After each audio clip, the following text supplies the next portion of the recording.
Bueno, como ven, es muy vasta la información. De parte de la Secretaría de Gobernación se coordina toda la atención a las causas.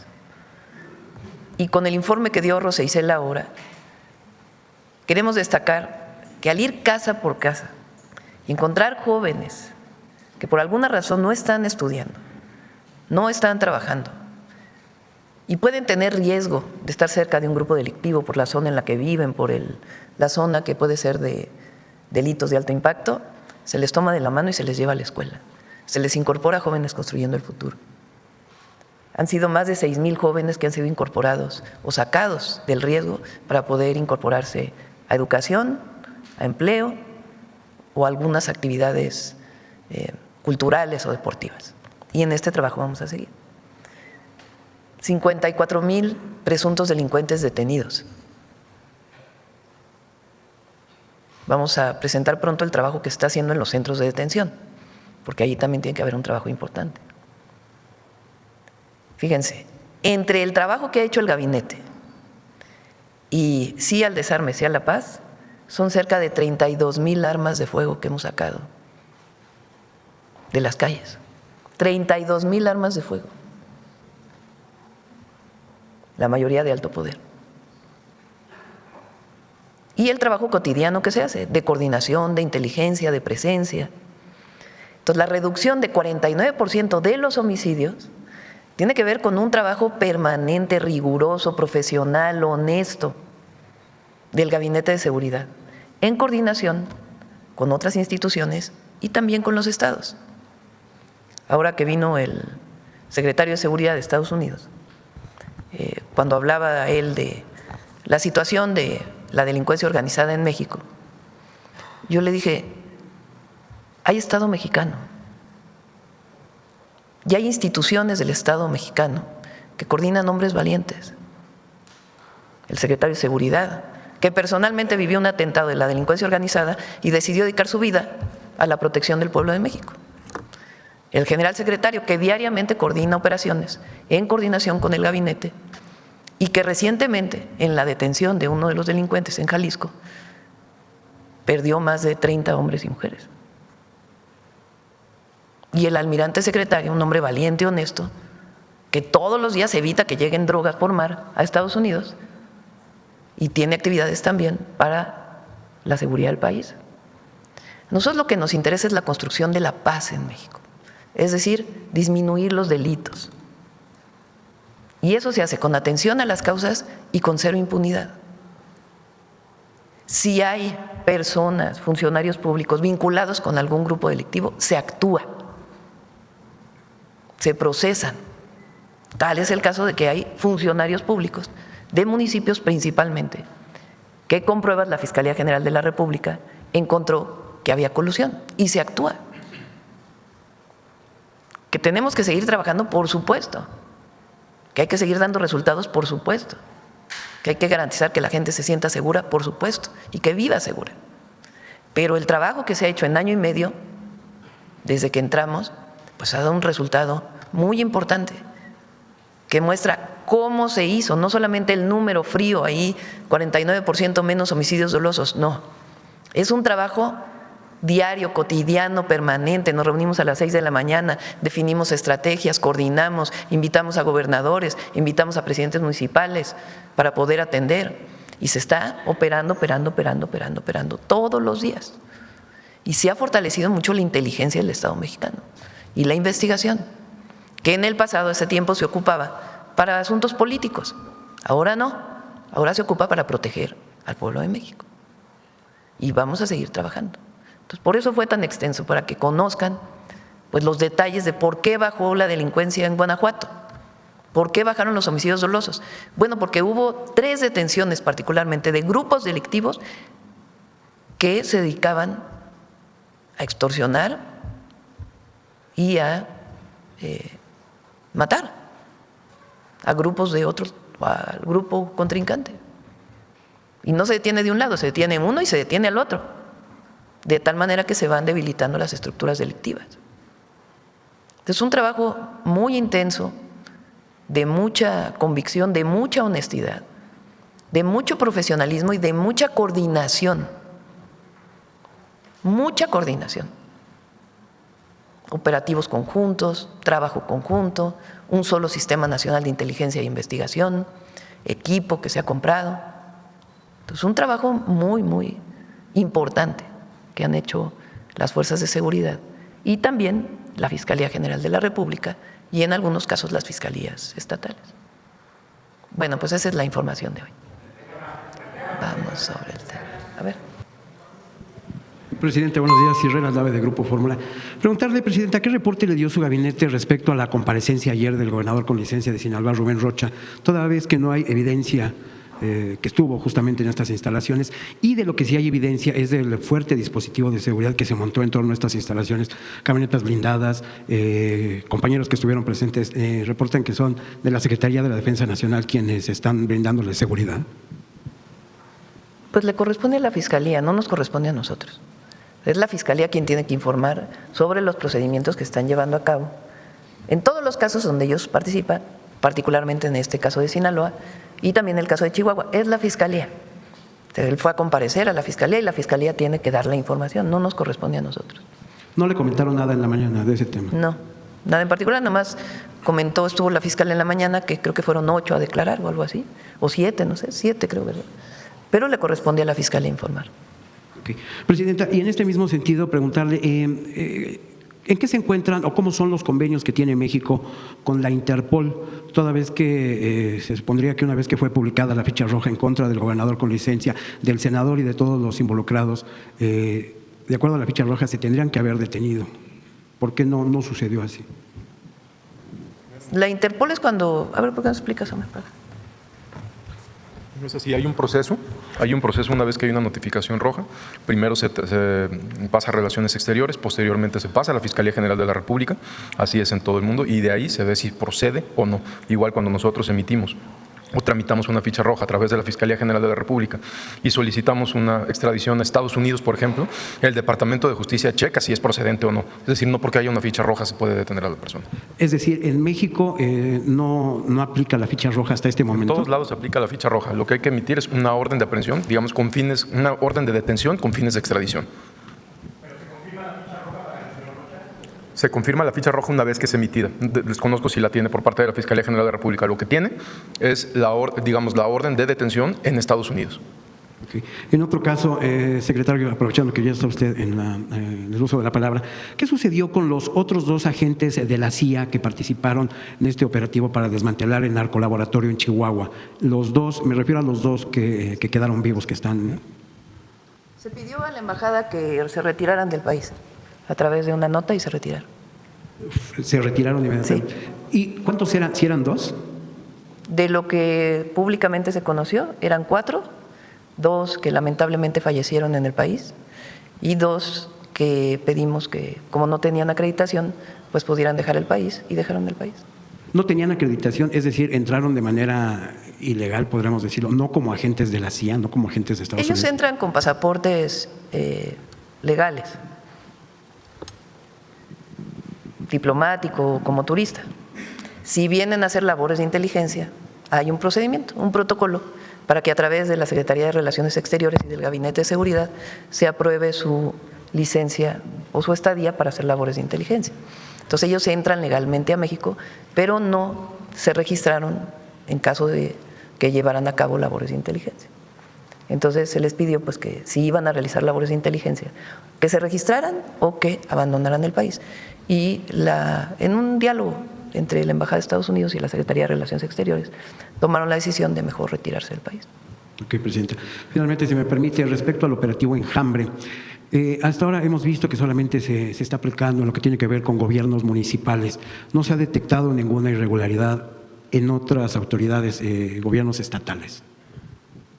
Son investigaciones que vienen de denuncias, sea ciudadanas, de manera directa, o de denuncias que se presentan en fiscalías.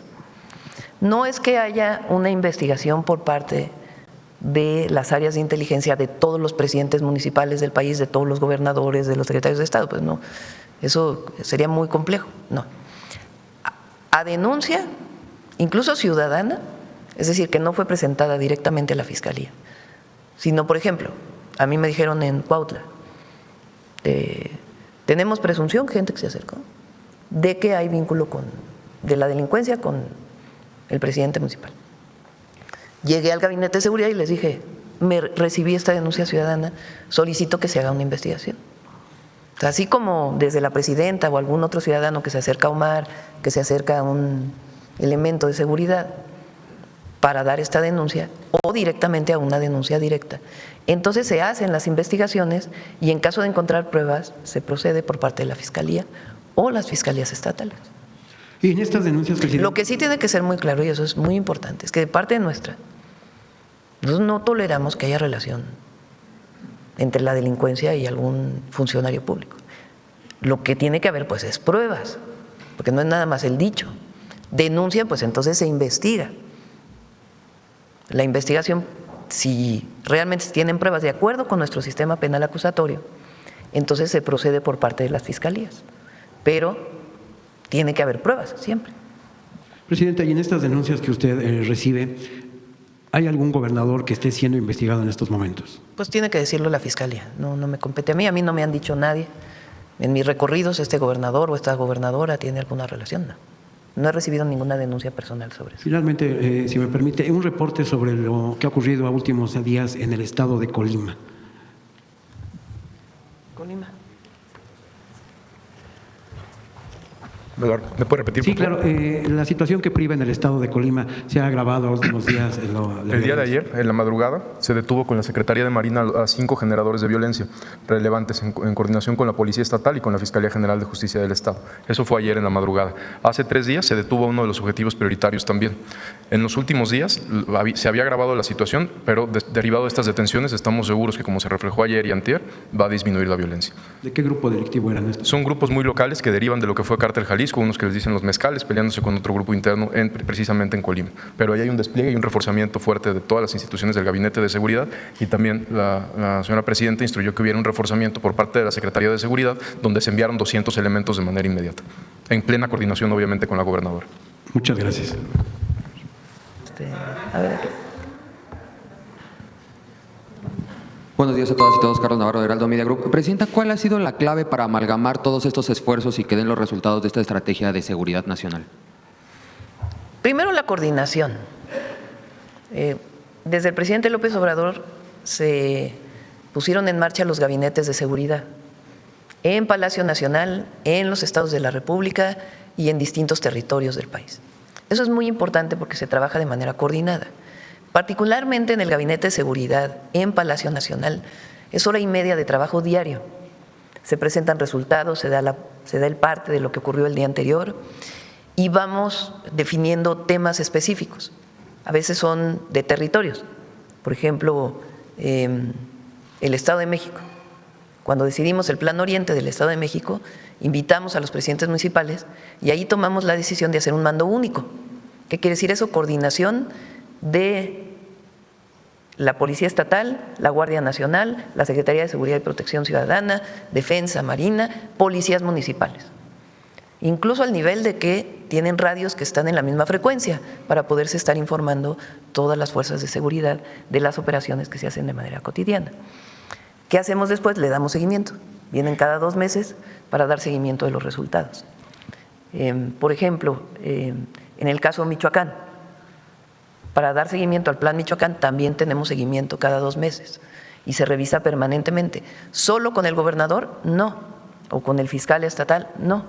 Con los presidentes municipales, con empresarios que son víctimas de extorsión y que dan información de manera permanente.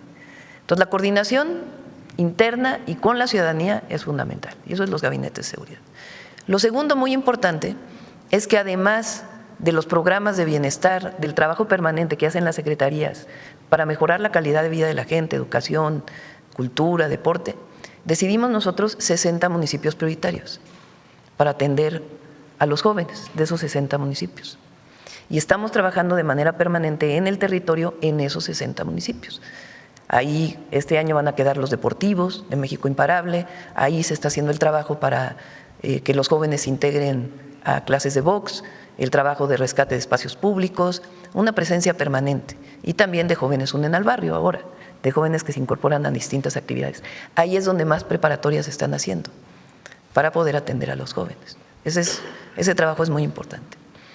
Y después lo hicimos constitucional y después una ley especial, un sistema nacional de inteligencia para la seguridad pública.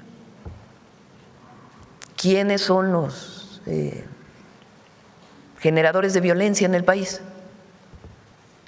Entonces, no solamente el nombre, dónde está, sino la judicialización. Quiere decir que pueda haber pruebas suficientes para la detención del presunto delincuente a partir de una orden de aprehensión que emite la Fiscalía y que un juez otorga. Es un trabajo de mucha dedicación. El CNI hoy está dedicado principalmente a la seguridad pública. Tiene labores por Constitución y ley de seguridad nacional, pero hoy se dedica principalmente a la seguridad pública. Provee información, la procesa la Secretaría de Seguridad, la Guardia Nacional, y eso se traduce en detenciones. Y esa área es la que tiene coordinación con instituciones de Estados Unidos, junto con Defensa, Marina, para poder proveer información y estar intercambiando inteligencia, información. Entonces, los 4 ejes que definimos: atención a las causas, inteligencia e investigación, el fortalecimiento de la Guardia. Fíjense lo que mencionó hoy el general secretario. ¿Son cuántos mandos, general, del Ejército? 91. 91 generales que tomó la decisión el general secretario de incorporarlos a la Guardia Nacional para que haya mandos. Porque constituir una institución como la Guardia Nacional no solamente requiere tropa, requiere oficiales que coordinen las tareas en una forma piramidal, como funcionan todas las policías del mundo y como funciona el Ejército. Bueno, para poder tener los mandos, el Ejército cedió oficiales del Ejército para la Guardia que se capacitan en labores de seguridad pública. Pero imagínense 91 generales que deciden, que dejan el Ejército y se van a la Guardia Nacional. Es una decisión de vida. Bueno, eso es algo único. Eso permite consolidar a la Guardia, acelerar los procesos, porque si no, pues nos tardaríamos 20 años en que hubiera un mando de alto nivel, 30 años, 40 años para ser general de división, son 40 años, ¿no? Entonces, pues imagínense, para llegar a ser, porque tiene que haber un escalafón, una carrera en la Guardia. Entonces el Ejército cede a sus hombres, mujeres, para poder formar parte de una institución más consolidada. Y la Guardia Nacional está trabajando de manera muy estrecha con la Secretaría de Seguridad y Protección Ciudadana. Entonces es un trabajo que además da resultados todos los días. Hay una detención, disminuye la violencia, pero no es que ya con la detención ya te vas del territorio, ¿no? Hay que quedarse en territorio, hay que seguir con la investigación. Entonces un trabajo muy profesional de, pues la verdad, instituciones muy sólidas en el país, muy sólidas, que además, pues, yo me siento agradecida, afortunada de que Rosa Isela, Omar, el general secretario, el almirante secretario, sean las cabezas de esta estrategia, porque son muy profesionales, honestos, patriotas y con mucha sensibilidad social también, porque no es solamente la parte exclusiva de policía, investigación, no, también mucha sensibilidad de lo que ocurre en los territorios. Y vamos a seguir trabajando y a seguir dando resultados. Gracias. Preguntarle si tienen cuantificado a cuánto asciende todo este golpe que le han dado a las arcas del crimen con el aseguramiento de toneladas de droga, de miles de armas, Presidenta. Bueno, nada más de la UIF son como 5,000 millones de pesos. Y aparte, pues, no sé, de los laboratorios, habría que hacer el cálculo. Pero fíjense, son 2,000, casi 400 laboratorios que se han desmantelado. 2,400. Toneladas y toneladas. ¿Cuántas toneladas de droga hay en la presentación de Omar? ¿Podemos hablar de 8 cifras? La droga, las toneladas. Hay otra antes, ¿no? ¿O es esa? ¿Es solo esa? Bueno, 402 toneladas. Supongamos un auto pesa 1 tonelada. Entonces, imagínense ustedes 400 autos así. Eso es todo lo que se ha incautado. Y la otra gráfica que es, fíjense, esa gráfica no se la enseñé yo al secretario Mullin, pero esta es todavía más actualizada, la del fentanilo, el cruce de fentanilo. Vean esto. Estos son datos de CBP, que es la agencia de Estados Unidos que se dedica a la incautación de drogas de su lado. Entonces, en la frontera sur de ellos, norte de nosotros, se ha reducido el paso de fentanilo en 76%, dicho por ellos. ¿Qué quiere decir eso? Pues que se está incautando aquí. Son pastillas de fentanilo, porque es muy importante esto. Recientemente se hizo un trabajo muy detallado para saber de dónde vienen estas pastillas. Lo más que se ha encontrado en México son del fentanilo, se hacen pastillas, pero no se fabrica aquí en México el fentanilo. Viene de fuera. Entonces, pero de aquí sí puede pasar a Estados Unidos. Entonces, ¿cuánto se redujo? Fíjense, de 863 kilos a 208. Reconocido por Estados Unidos. Con el expertise del secretario, ¿podemos decir que son 8 cifras en este golpe que se le ha dado al crimen con esta estrategia, Presidenta? ¿Son qué? 8 cifras, es decir, más de 10,000 millones de pesos en el impacto que le han dado a las arcas del crimen.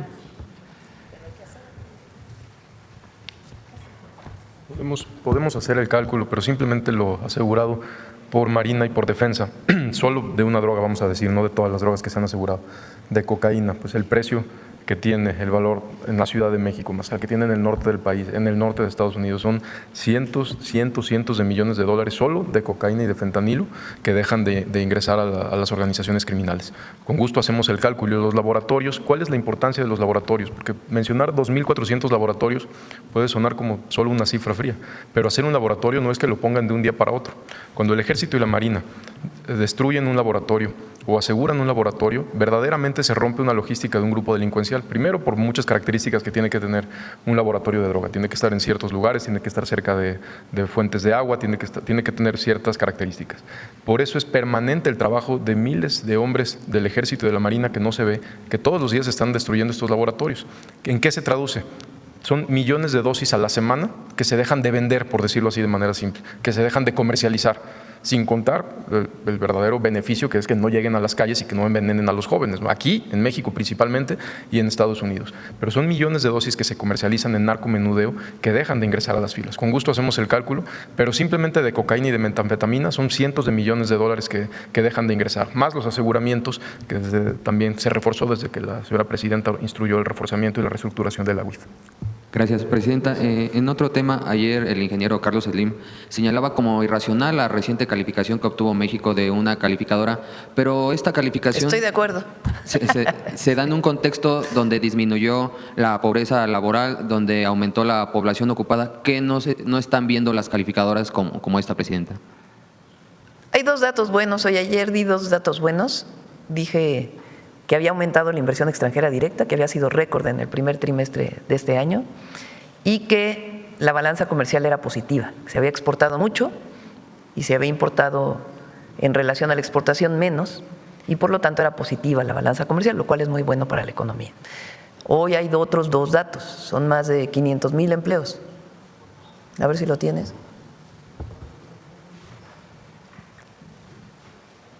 Del primer cuatrimestre, ¿no? De 2025, ¿es así? Trimestre. ¿Primer trimestre? Ah, sí, primer trimestre de 2025 al primer trimestre de 2026 son 552,000 personas nuevas en el empleo. La población ocupada alcanzó 59.6 millones. Es un buen dato. Y el otro es el de la pobreza laboral, que disminuyó de manera histórica. ¿No lo tienes? Fíjense. Pues estamos desde que se mide, 2005, en el punto más bajo de pobreza laboral en el país. ¿Qué miden las calificadoras? Pues tienen sus indicadores. Muy al pasado, a como se hacía antes. Se quedaron pues en el tiempo periodo neoliberal, esencialmente. Entonces miden ciertos indicadores. Pero nosotros, qué bueno que lo dijo el ingeniero Slim, porque su opinión pesa en el país y en el mundo. Entonces, cuando él dice ridícula, lo dijo él, la calificación que pone, pues quiere decir que él ve muy positiva la economía nacional. Y es un hombre no solo que ve sus empresas, ve los números permanentes de la economía mexicana y tiene conocimiento de lo que está pasando. Entonces, somos muy positivos, somos optimistas siempre. Presidenta, ¿qué le diría a los 35.924.519 millones de mexicanos que depositaron su confianza en usted hace casi ya 2 años que se cumplirá ya en los próximos días? Que seguimos con el compromiso que hicimos con ellos, que no robamos, que no mentimos y que nunca los vamos a traicionar. A ellos y a los que no votaron por nosotros también. Nunca vamos a traicionar al pueblo, nunca. Y justamente está por cumplirse 1 año de que por primera vez en la historia del país, a través de la elección popular, se eligieron jueces, ministros y magistrados. ¿Qué ha cambiado en México a partir de este parteaguas, Presidenta?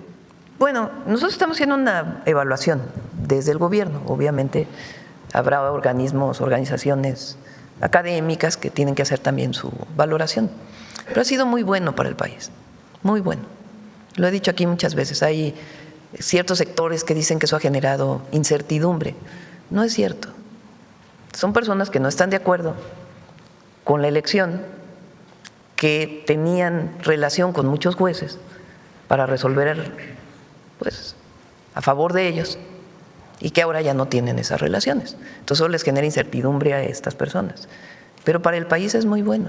Y lo más importante es que las y los jueces nuevos, los magistrados y el Poder Judicial y todo lo que conforma parte del Poder Judicial, la Corte, el Tribunal de Disciplina, el órgano administrativo, trabajen de manera coordinada para la justicia en el país, para todos, como fue el sueño de Juárez. Y ya por último, Presidenta, BTS está por lanzar un video inédito de su visita a Palacio Nacional, pero ¿nos puede compartir cómo fue su experiencia con ellos aquí en Palacio Nacional? Miles y miles de mexicanas y mexicanos son muy fans de este grupo, Presidenta. Sí, pero ya lo ponemos mañana. Ya. Hoy estamos hablando de seguridad. ¿Cómo fue el encuentro? Recuerden que este grupo, que es muy popular en todo el mundo, con esta rama de la música que es el K-pop, que es de Corea, de la República de Corea, tiene mucha popularidad en México y en muchos lugares, por muchas razones. Una de ellas, quizá, desde mi percepción, yo no conocía bien al grupo,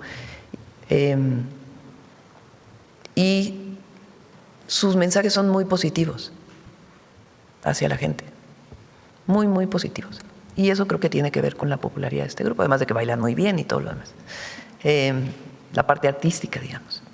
Entonces, aquí mismo ustedes vieron que cuando viene a México, pues no alcanzan los boletos, porque tienen tanta popularidad que en segundos casi, minutos, se acaban los boletos. Entonces la gente empieza a quejarse, dice que hubo reventa, muchas cosas que vimos aquí. Pero lo principal, pues, es que mucha gente quería ir a verlos y se quedó sin ir a verlos. Entonces, aquí lo platiqué, le envío una carta al presidente de Corea y le digo, a ver si usted nos puede ayudar a que vengan en otra fecha. Entonces, él hace sus gestiones y la productora se pone en contacto con nosotros, particularmente con la Secretaría de Cultura. Y entonces ahí se establece esta relación y les dijimos, no quieren venir a Palacio Nacional para, pues, que la gente los viera, aunque sea unos minutos. Y ellos dicen que sí. Y además, pues la mejor noticia, que es que regresan el próximo año, que les gustó tanto México que decidieron regresar, y además, pues en agradecimiento a todas sus armies, le llaman, al Army. Entonces, pues es una muy buena noticia. Y se ve que a ellos les gustó la visita y lo percibieron bien, porque suben un video el día de hoy de ese encuentro que tuvimos en Palacio Nacional. Son jóvenes muy sencillos, nada pretenciosos, como cualquier joven, se impresionaron de Palacio Nacional, se sacaban fotos por todos lados, muy, muy impresionados. Y después se emocionaron muchísimo cuando vieron a tanta gente en el Zócalo. Esa fue la experiencia y que, pues agradecerles también el video porque pues, quiere decir que la pasaron bien aquí. Y siempre van a ser bienvenidos en México. Muchas gracias, buen día a todas y todos.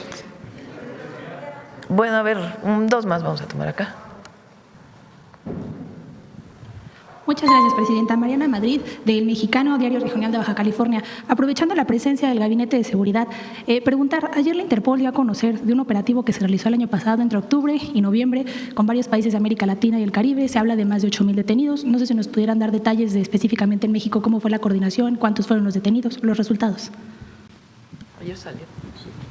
¿A qué operativo se refiere? Perdón, es que ha habido… Orca, la operación Orca. Bueno, hay varios operativos que se realizan y cuando Interpol… ¿Cómo funciona Interpol? Depende de la fiscalía de cada país, suben una ficha roja y ahí se realizan diversas detenciones. En ese operativo específicamente México participó con detenciones específicas más que con la investigación, sino con fichas rojas que había aquí y la Fiscalía General de la República tuvo detenciones al respecto. Pero no fue una investigación propiamente de la Fiscalía General, fue una participación activa por los mecanismos que tenemos de Interpol México. En específico, ¿esta operación tiene el número de detenidos aquí en México? Le pregunto a la Fiscalía General de la República cuántos detuvo. Muchas gracias, secretario.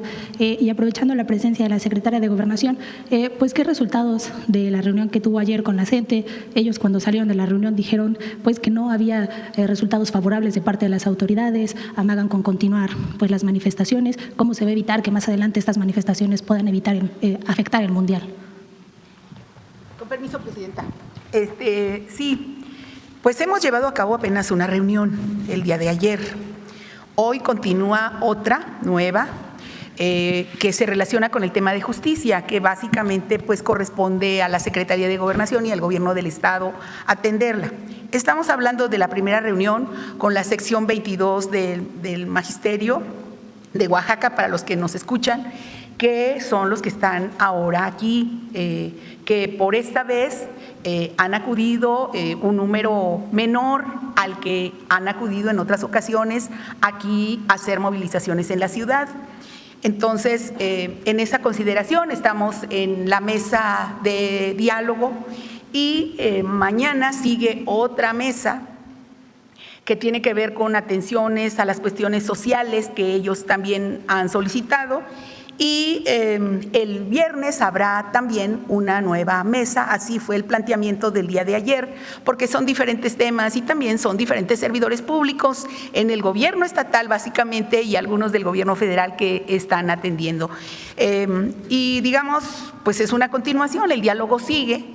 De los diferentes planteamientos que ellos hacen año con año y pues han venido 40 años a las manifestaciones, hoy es un año más, en el que tenemos un diálogo respetuoso, atento en la mesa y pues también hay aclaraciones. Ellos hacen sus planteamientos y hay respuestas por parte del gobierno federal y del gobierno estatal. Entonces, digamos, en resumen, continúa el diálogo. Estamos en diálogo. ¿Pero hubo ayer algún avance en cuanto a las peticiones que ellos tienen? Es que hay 79 puntos, de los cuales ellos hicieron un resumen, una compactación de puntos y quedaron en 39, entonces estamos checando uno por uno de los puntos. Entonces, quizá les puedan dar ellos el pliego petitorio en el día y vamos viendo cómo se está trabajando en estos días, ¿no? Pero vamos adelante con el diálogo y vamos adelante con las negociaciones. Gracias, secretaria. Presidenta, ¿tenía usted programada una reunión hoy con el representante comercial de Estados Unidos? ¿Por qué ya no va a venir? Tengo entendido que apenas dio la representación hoy. Sí, hoy inicia el diálogo y va a ser muy buen diálogo con Secretaría de Economía, el equipo que también nombramos, el que va a ser el embajador en Estados Unidos, o que ya está nombrado como embajador, pronto se va a ir, Roberto Lázaro, y está Diana Alarcón, Julio Verdegué y Altagracia Gómez también participa, la coordinación con empresarios de México y otros sectores nacionales, vienen también empresarios de Estados Unidos. Y el día de ayer por la noche el embajador Greer habló con el secretario Ebrard, los llamó el día de hoy a gabinete el presidente Trump, eso fue lo que mencionaron, entonces todavía está viendo si participará en estos días. pero de todas maneras va a estar atento. Incluso van a tener una reunión por Zoom con el secretario Ebrard. Pero sigue muy bien el diálogo. ¿Se podría reprogramar una reunión directamente con De usted? todas maneras sigue, yo ya me reuní con él, o sea que era pues no era en particular para tener un acuerdo específico, sino era de mi parte pues un gesto para recibirlo aquí en Palacio Nacional, darle la bienvenida, pero de todas maneras su equipo está aquí trabajando, él tuvo otras cosas que hacer y se va a reunir de todas maneras con el secretario Ebrard. Después viene una reunión en Estados Unidos, luego regresa nuevamente y es parte del trabajo que se está haciendo. Muchas gracias, presidenta. En temas que tienen que ver con Baja California, pues en esta temporada que se ocupa más la energía, pues tiende mucho a haber apagones y esto pues no solo afecta los servicios, también genera pérdidas en las empresas, en las industrias. De hecho, hace unas semanas, irónicamente, la gobernadora estaba dando una conferencia sobre este tema y en medio de la conferencia hubo un apagón que duró más de 3-4 horas. Saber si desde el gobierno o desde la CFE puede haber algún apoyo o alguna estrategia pues para evitar Hay muchísimo apoyo. Bueno, además de las nuevas plantas que se están construyendo, algunas de ellas ya entraron en operación y otras plantas nuevas, diario me manda Emilia Calleja, la directora de CFE, el trabajo permanente que se está haciendo para poder atender. Con el aumento de las temperaturas hay mucho uso de aire acondicionado, esto genera incremento en la demanda y más que en la generación hay problemas a veces en los equipos de transmisión y distribución que también ya se están reforzando. Pero hay una atención permanente por parte de la Comisión Federal de Electricidad. Finalmente, preguntarle, pues, la situación en San Quintín, ¿no? En este gobierno se ha visto una tensión inédita, ¿no? Era una zona que estaba rezagada históricamente, pese a la importancia que tiene para el Estado. Saber si San Quintín se puede tomar como un ejemplo para que otras zonas en el país que están rezagadas se puedan atender y si se consideran más acciones en específico para San Quintín. Tenemos los planes de justicia. Los planes de justicia son una intervención integral en distintos territorios del país para atender condiciones de pobreza, de desigualdad o de injusticias históricas. Los planes de justicia, la mayoría son para pueblos indígenas, pero no solo, está el plan de justicia para población afromexicana, que está principalmente en la costa de Guerrero y Oaxaca, y también planes de justicia que tienen que ver con deudas históricas, como es el caso de Cananea, por ejemplo, que ya se dio un avance muy importante y que ahora vienen las obras para atender el río Sonora y además a los trabajadores de Cananea, los mineros de Cananea. Entonces, en particular en San Quintín hay un plan de justicia que se está atendiendo. Se incorporó un centro de atención para el empleo y los derechos laborales para los jornaleros agrícolas. Voy a ir pronto porque vamos a entregar apoyos de vivienda y se está atendiendo desde iluminación, agua potable y muchos otros temas. Entonces, ahí, el otro día lo revisamos, no tengo el número aquí, pero son más de 30 planes de justicia en el país. ¿Cuándo tiene programada su visita a la entidad? Ya vamos a informar. Muchas gracias, buen día para todos. Buen día. Por cierto, el domingo es en el Monumento a la Revolución, aquí en la ciudad. A ver, la compañera. Gracias, presidenta. Yo soy Carolina de Código Libre. Presidenta, aprovechando el Gabinete de Seguridad ya 15 días para el Mundial, ¿cómo va el operativo Plan Cuculcán a unos 15 días? ¿Qué se ha visto? ¿Hay alguna amenaza? ¿Qué detalles hay ya a 15 días? ¿El Plan Cuculcán quiere alguien comentarlo? Sí. Siguen las coordinaciones con los gobiernos de los estados, con las autoridades. Los partidos que se han realizado han servido de mucho para poner en práctica todo el despliegue, todo el dispositivo, todo lo que se relaciona desde el arribo de las elecciones, de los funcionarios, de los mandatarios, su traslado, su alojamiento en los hoteles, los partidos mismos, en materia de seguridad física, en coordinación con las autoridades locales, principalmente en la Ciudad de México, Monterrey, Guadalajara, también en las sedes alternas donde se van a llevar también partidos. Están funcionando todos los dispositivos antidrones, entonces todo va conforme lo planeado. Muchas gracias. Presidente, aprovechando, ¿qué nos puede comentar? Hace unos días, Joaquín Guzmán Loera ha mandado unas cartas a Nueva York, a la Corte Federal, para pedir un nuevo juicio, extraditación a México. También dijo en su momento que el gobierno de México ha sido culpable de todo, no mencionó más detalles. ¿Qué información le ha llegado a usted, veracidad de las cartas? ¿Tienen ustedes algún tipo de información de estas cartas que ha mandado él? No, ninguna información al respecto, y si llegara a haber alguna alguna información que llegara tendría que llegar a la Fiscalía General de la República, pero al momento no hay ninguna información. Para ustedes nada. No, ninguna, ni ninguna petición tampoco. Presidenta, luego de detenerse el proyecto de Royal Caribbean en Mahahual y que fue anunciado en 2024 junto a otros proyectos como el de México Pacific, ya le habíamos preguntado aquí, ¿qué avances hay? También ya se salió el Fondo Quantum. ¿Cómo nos puede precisar quiénes están detrás de este proyecto? ¿Cómo se está financiando? ¿Del proyecto cuál? El México Pacific, que también fue anunciado en su momento en el 2023-2024. Usted hace tiempo se le había preguntado. Son proyectos de empresas privadas que se analizan de acuerdo a la normatividad mexicana. Entonces, ¿qué normatividad deben de cumplir? Particularmente cuando están en zonas costeras, pues la normatividad de impacto ambiental y de uso de zona federal. Todo eso le corresponde a la Semarnat. Pero son empresas privadas que desean invertir en México y que pues, se ve la viabilidad de que en efecto pueda desarrollar su proyecto. En particular, en el caso de Mahahual, es un proyecto, o era un proyecto más bien, de Royal Pacific, una empresa privada, que hizo un planteamiento de desarrollar un parque turístico en la costa de Mahahual, en esta zona. ¿Qué hizo la Semarnat? Pues evaluar el proyecto, si tenía impactos ambientales o no. Cuando vino pues mucha oposición a que se desarrollara el proyecto, porque ahí hay una zona recifal muy importante y además hay 2 áreas naturales protegidas en la zona para la protección de los ecosistemas. La Semarnat estaba haciendo la evaluación y ya se había orientado porque pues, era un proyecto demasiado invasivo en la zona.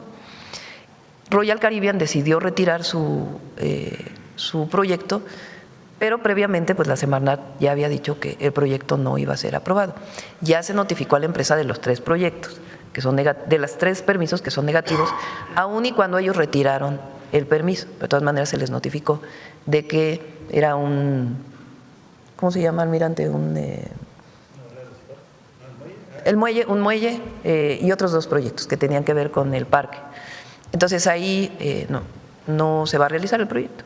Se está hablando con la empresa para ver si hay algún lugar pues, que no tenga estos impactos ambientales donde pudiera desarrollarse el proyecto, y que previamente se analizara si realmente tiene una viabilidad ambiental o no. En esta zona está evaluando la secretaria de Semarnat y la propia gobernadora poderle dar una categoría adicional de protección. Por ejemplo, que solamente pueda desarrollarse ecoturismo en la zona bajo ciertas condiciones. Entonces, se están evaluando, además de las áreas naturales protegidas que ya están en esa zona, qué otra protección adicional pudiera tener para que pues ya no se desarrollaran estos proyectos en esta zona. Hubo otro caso en Loreto, en Baja California Sur, donde hubo un acuerdo para que se regularizaran en realidad la entrada de algunos barcos que ya entraban. Se malinterpretó porque se pensó que se iba a hacer ahí un puerto de altura y que iban a llegar barcos y que iba a afectar también a los ecosistemas marítimos de la zona. Para quitar cualquier problema ya emitimos otro decreto de que en efecto no estamos pensando en tener un gran desarrollo en la zona, sino sencillamente lo que ocurre hasta la fecha, pero nosotros no vamos a generar esa situación. Y para la tranquilidad de todos, cuando se presenta un proyecto y hay gente muy profesional en la Semarnat, coordinada por Alicia Bárcena, que son ambientalistas y que visualizan pues, los 2 temas. Por un lado, que haya inversión en el país, pero al mismo tiempo que en zonas que no es apto un proyecto, pues se redefina el proyecto para que no tenga esos impactos, o se reubique en otro lado, o de plano se dé una negativa para que no se desarrolle. ¿Y México Pacific sigue habiendo inversión con ellos? ¿Quiénes están detrás de ellos? En México, no tengo en este momento, México Pacific es en Zaguayo. El de este en el norte. Se está evaluando ese proyecto. Ese proyecto ya había sido aprobado. En el gobierno del presidente López Obrador ya tenía la resolución de impacto ambiental. Es un proyecto de una gasificadora que ya había sido aprobado. ¿Qué estamos haciendo nosotros? Hablando con la empresa que tiene esta autorización, primero que garantice los ecosistemas de esa zona. ¿Eso qué quiere decir? A ver, ¿cuántos barcos entrarían? ¿Cuál sería la ruta de esos barcos para que no afectara a los ecosistemas de la zona? Segundo, que tengan reunión con organizaciones internacionales que tienen que ver con la protección de esas zonas para poder hacer la evaluación, no solamente en México, sino también a nivel internacional. Y en esa perspectiva se está revisando el proyecto. Pero obviamente, pues, al mismo tiempo se continúa con toda la protección de la vaquita marina y todos los ecosistemas que hay en la zona. Muchas gracias. Sí. Y se está también valorando su viabilidad. Bueno, ya, vámonos, 9:34.